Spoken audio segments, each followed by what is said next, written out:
দেখিয়ে দেবে তো স্যার, তো দেখিয়ে দেবে।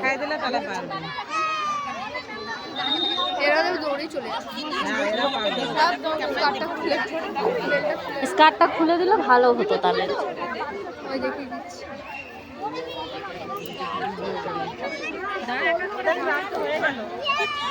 ইনি মাঠের মধ্যে এই দাদাটা, হ্যাঁ থার্ড হয়েছে দৌড়ে।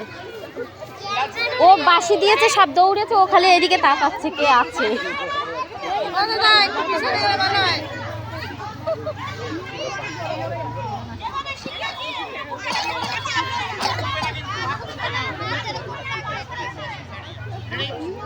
মিঠাই সবাই আগে যাও। ও আমার মেয়ে পারবে না।